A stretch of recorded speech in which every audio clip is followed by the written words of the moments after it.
So when you think about the word habit, you're probably thinking about bad ones as opposed to good ones. Habits shape our lives, and essentially it's the accumulation of these habits which make up our current situation of where we are right now. These habits are ingrained within our daily structure, our subconscious. Think about your own personal habits. Most of our daily activities are ones we don't even think about. You wake up, you brush your teeth, you have a shower, you have breakfast in a sleepy haze. These are just activities that just feel automatic. So why do we have habits? Habits are responsible for increasing our productivity, for us to perform tasks without even us thinking about it. This leaves us more energy to perform more complicated tasks. So let's take driving for example. I remember the first time me driving, there was an immense amount of concentration needed to make sure that I was checking the mirrors, my positioning, the correct gear.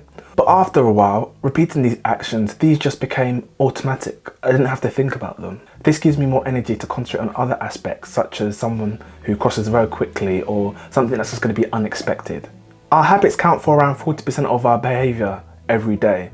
So this shows that habits never really truly go away, they just evolve. And these habits we're all in control of. Let's take for example your bank balance. This is an accumulation of your spending habits. Your weight, this is an accumulation of your eating habits. And let's take something as random as learning a language. This is an accumulation of how many hours you spend practicing. So let's just take a step back. This video was inspired by reading a book called The Power of Habit by Charles Duhigg. And he explains basically how and why we form habits. And he's got something in the book called the habit loop. And he explains that it is a force that powers all of our mindless behaviors. The habit loop is made up of 3 essential components: a cue, routine, and the reward. So basically what he's explaining is that the brain sees a cue, then you perform an action, and then you get a reward from performing that action. So for example, one of my bad habits is just checking Instagram mindlessly. So my cue would be being bored. When I'm bored, I tend to pick up my phone, which is the action. When I pick up my phone, I open up Instagram and check how many likes or comments or seek some type of entertainment by watching a funny video, and that would be my reward. And that process is just repeated until I'm not even thinking about it, and that's what happens. I find myself spending 10-15 minutes just on Instagram, infinitely scrolling. So that is one of the bad habits that I really want to try and kick.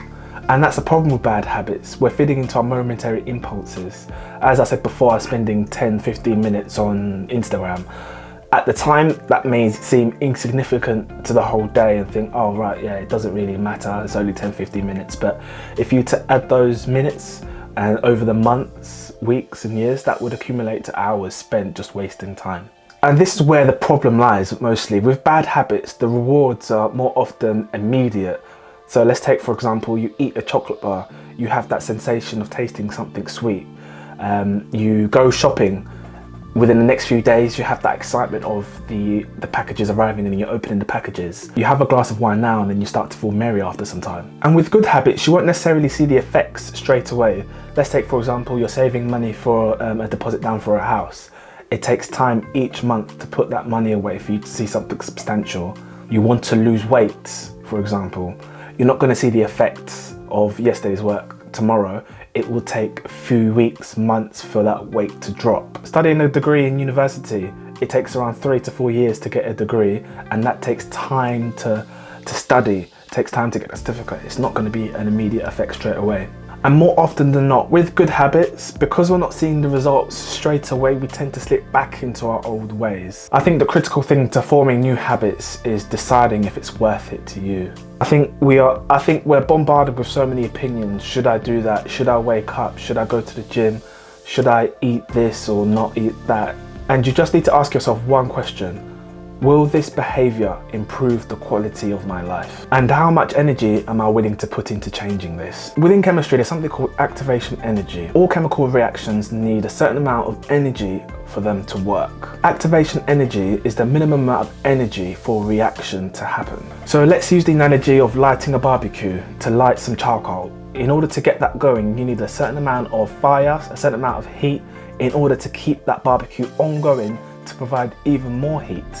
So just like your habits, you need a certain amount of energy to break through and continue doing that habit to essentially work subconsciously. We attach a tremendous amount of meaning and significance to setting and achieving goals, which involve a large amount of energy. Start off with small goals. Making a small choice of change over a substantial period of time will become more visible in the long run. The problem with focusing on big goals is that once you get there, where do you muster the motivation to continue? In what direction do you go in? So I experienced this quite some time ago when I was trying to lose weight. I was trying to basically reach around 10% body fat, and every area of my life was directed in this particular goal.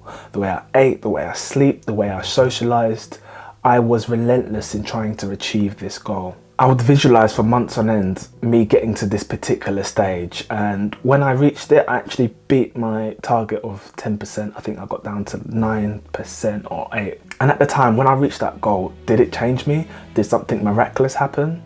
No. But the habits that I had instilled in myself to get to that stage had been forever ingrained with me.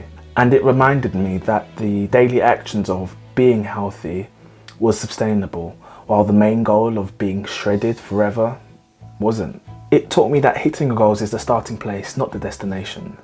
The systems and the habits that I had built in gave me purpose and direction. So prepare yourself, change is hard. When things get difficult, don't take it as a sign to just give up.